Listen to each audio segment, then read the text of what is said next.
What's going on, everybody? Welcome back to RGF Media. I'm Rob. I just finished my Mike Evans staying in Tampa video.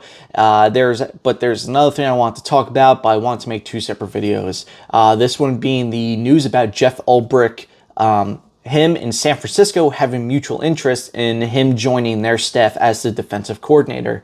To me, this makes me a little nervous. I'm not going to lie. It makes me a little nervous. We obviously know about all the issues with,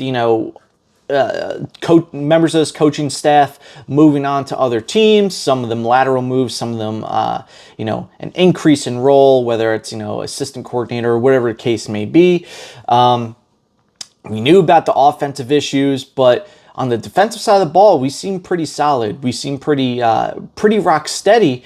And what this really says to me is that I think there's more going on in this organization, a lot more disagreement than meets the eye.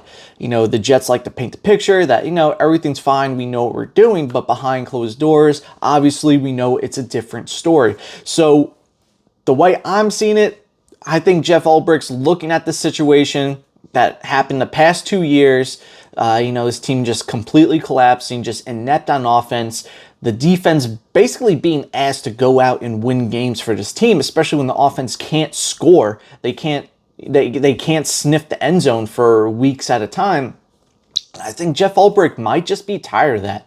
I don't know what internal discussions are going on within the organization, but I'm pretty sure I would be safe to bet that the retaining of the offensive staff minus, couple positional coaches, running back or whatnot, are staying. They're here to stay. Nate Hackett and this offense are here to stay.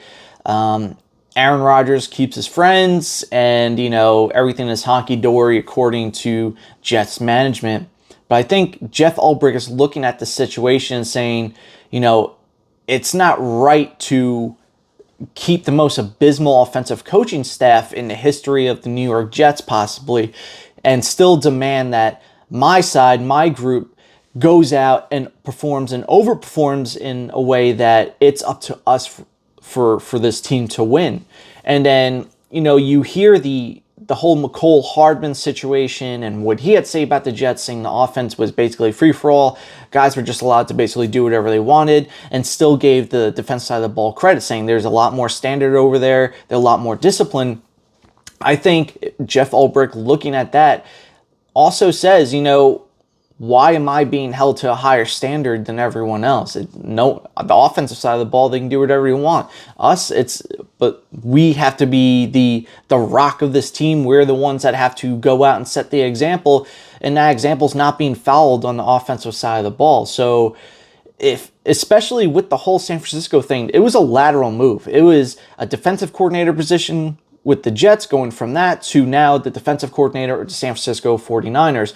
Granted, I don't know if there's, any family involved, family issues, want to be closer to family. I don't know where he's from.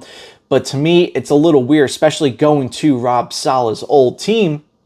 And the fact that there was mutual interest, the Jets had to step in and say, no, you're not going over there. No to the San Francisco 49ers. You can't have our defensive coordinator.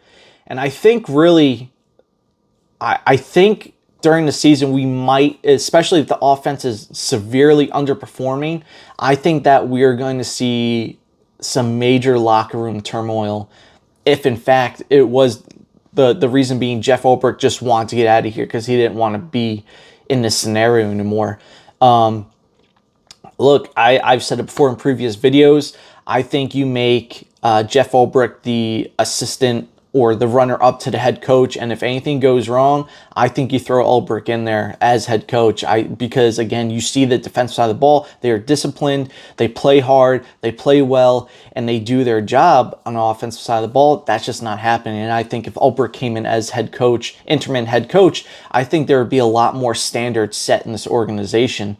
I think that this whole thing might just end up being a huge falling out, like I said, especially Ulbrich might be looking at this thing and saying, why am I expected to win games? Why am I expected to put points on the board and really drive us to victory when the offensive side of the ball doesn't do anything, but everyone's coming back and it's the worst coaching staff in football. It makes no sense to me.